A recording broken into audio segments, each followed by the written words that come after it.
दुनिया समझ रही थी कि भारत सिर्फ डील कर रहा है, लेकिन असल में भारत ने तो वो खेल कर डाला है जिससे ट्रंप समेत बड़े बड़े नेता अब सर पीट रहे होंगे।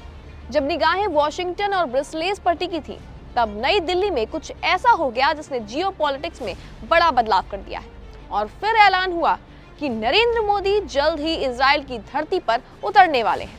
और बस यही सुनते ही अमेरिका समेत कई देशों के होश उड़ गए। नमस्कार, स्वागत है आपका जी न्यूज़ के डिजिटल प्लेटफॉर्म पर और मैं हूं आपके साथ कनिष्का मिश्रा। जनवरी से फरवरी 2026 तक खबरें उड़ी थी कि भारत अमेरिका से बड़ी डील करेगा, यूरोप के साथ सैन्य साझेदारी मजबूत करेगा। लेकिन असली कहानी पर्दे के पीछे लिखी जा रही थी, भारत और इजराइल के बीच में।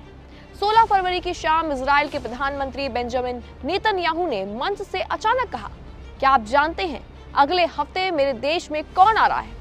Narendra Modi. Who's coming here next week? Narendra Modi. Tremendous alliance between Israel and India, and we are going to discuss all sorts of cooperation. ये सिर्फ एक घोषणा नहीं थी, आपको बता दें कि ये रणनीतिक संकेत भी था। भारत अब सिर्फ हथियार खरीदने वाला देश नहीं है, भारत अब साझेदार है, सह निर्माता है और शक्ति संतुलन बदलने वाला खिलाड़ी भी है। डिफेंस एक्सपर्ट्स मानते हैं कि इस यात्रा के दौरान नई पीढ़ी के क्रूज मिसाइल तकनीक, लंबी दूरी की एयर टू ग्राउंड सिस्टम और एडवांस डिफेंस टेक्नोलॉजी पर बड़ी बातचीत हो सकती है।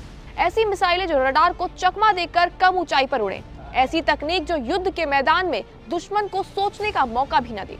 अगर ये सहयोग गहराता है तो भारतीय वायुसेना की ताकत कई गुना बढ़ सकती है। और शायद यही बात कुछ देशों की नींद उड़ाकर रख रही है। सबसे ज्यादा बेचैनी किसे है?